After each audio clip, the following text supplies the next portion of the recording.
it's Elise here at Bowman Library with a whole new little grade book spotlight. So before we get started, I do want to apologize in advance. I'm getting over whatever this, some of the gunk that's going around. If I start coughing, apologize in advance. We'll get through it because we have some amazing books that I need to share with you. These are books that, they are so good. So this week, here's the deal. We are taking inspiration from our 2023 Winter Reading Challenge, which is currently taking place. So I hope you sign on up. It's great. It's from January 1st, January 31st. It's a bingo card. You're reading minutes. You're earning prizes. Yeah, you totally need to sign up. HanleyRegional.org. Give you more information. So the theme for that is all the feels. So the books we are taking a look at today are basically books that are going to take us through an emotional roller coaster and journey. Some of these are maybe a little more happier than others because that's an emotion. Not everything has to be down and dreary, but we do have some that do take you to that other side of the emotion spectrum as well. So we have 6 amazing titles I can't wait to share with you, so let's get started.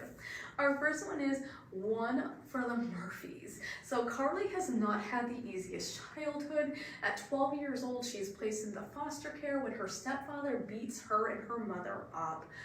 It is then that she is placed with the Murphy family, and she is determined to hate them. She doesn't want to be in this situation, but it's a really hard task to accomplish, as they are this easygoing, loving, and accepting family. They accept her for her. She soon starts to find her place in this family. She at her new school, she even starts to make friends, which she totally did not expect to happen. But it's when her mother recovers and starts to go through the process to get Carly back. Carly is unsure what she wants to do. She loves her mother, but she has also fallen in love with the Murphys, and she feels like she belongs somewhere for the first time in her life. If you love heartwarming, realistic stories, this is but filled with choices you may not understand, because sometimes that's life. Totally recommend this one for you. This is One for the Murphys. The Remarkable Journey of Coyote Sunrise. So Coyote has not always lived on a school bus with her father crisscrossing the United States, but she has for the past 5 years since the death of her mother and younger sisters in a car accident. Now 12 and still not wanting to face the grief of their loss, the only place they will not go to in the United States is their hometown. They will go anywhere else. They travel this refurbished school bus, will not go there. That is until Coyote finds out from her grandmother that a park there in this hometown is going to be demolished. And this park is a special place in Coyote's mind and her heart, because it is at this park where there was a memory box buried and it was buried there by her mother and her sisters. And she has to go and save this box before it is demolished. Now, she already knows her father is not going to agree to going back to this hometown, so she decides that she has to come up with a scheme, a plan that's going to get them there, and it's going to take a motley crew of travelers that they pick up along the way to help her out.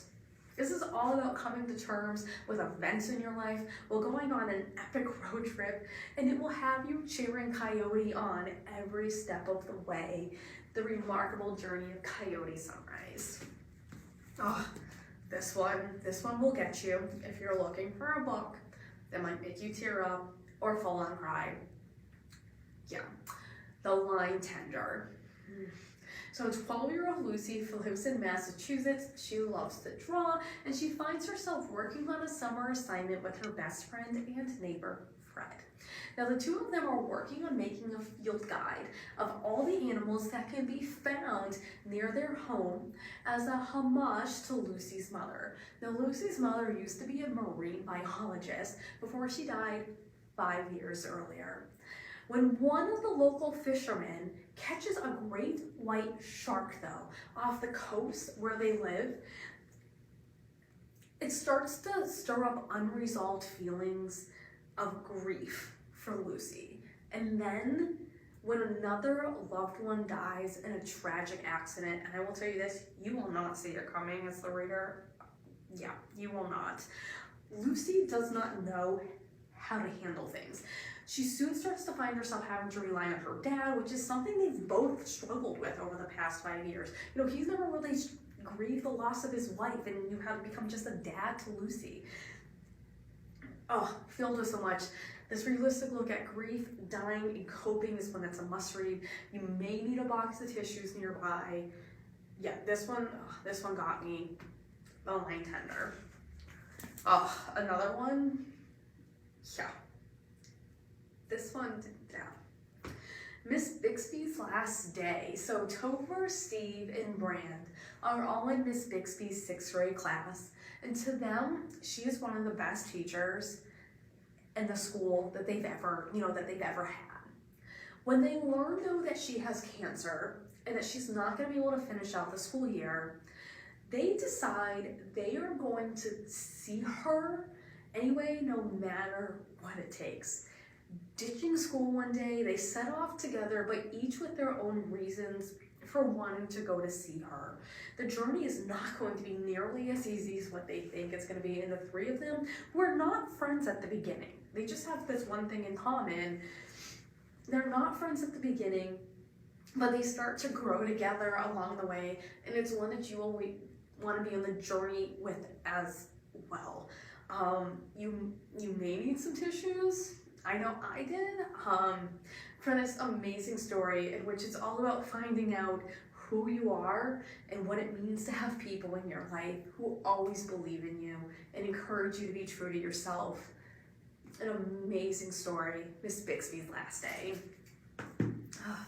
The 7th most important thing. So it's 1963. Arthur is having a horrific year as his father has recently died, and he's really struggling with the fact that he's never going to see him again.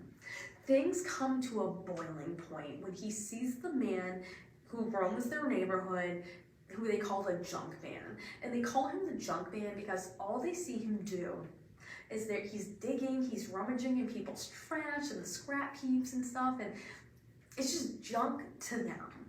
When he sees the junk man wearing his father's hat, that's it, and he throws a brick at this man and it hits him in the head. In serious trouble, he goes in front of the judge.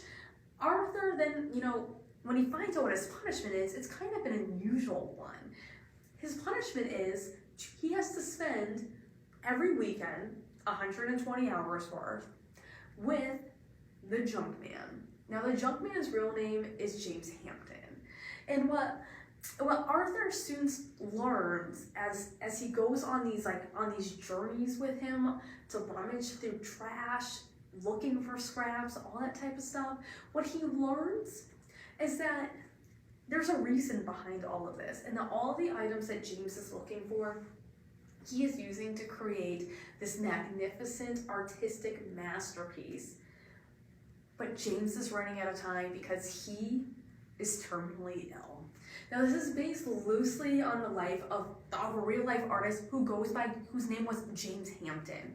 You will be along with this growing experience with Arthur as he learns how he is as an individual, how he can cope with his father no longer being alive. I will tell you, there's a pretty awesome author note. So when you finish the story, I totally encourage you to read it, complete with even pictures of some of the masterpieces James Hampton made in real life. I know sometimes we tend to skip stuff like that in books. Don't ever skip the author notes. Sometimes they are so incredible and powerful. This is a perfect example. This is the most important, the 7th most important thing.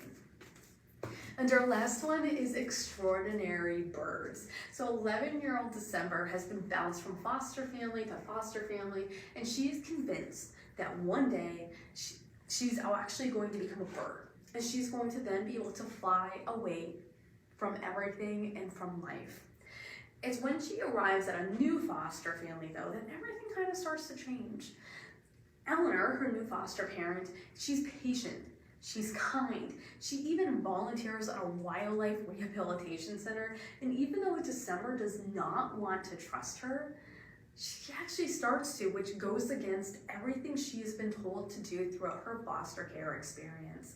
For the first time, she feels as though she has a place to belong, she's making friends, and she starts to picture herself actually staying where she is, putting down roots, not becoming this bird that can fly away at a whim.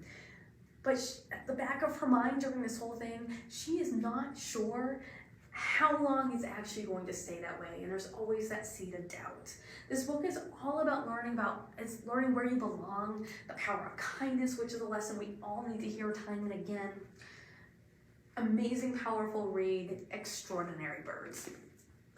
So these are 6 of the books that we have here at the library that are all the feels. They'll bring you through an emotional journey as you get a peek and you get invested in these character lives and their events and actions. So I encourage you to come on down, check out one of these, join our winter reading challenge, all the feels, again at hanleyregional.org, or you can always come on down to the library and we can totally help you get registered here as well. I hope you tune back next time when we have a whole new middle grade book spotlight, and I hope you have an amazing week.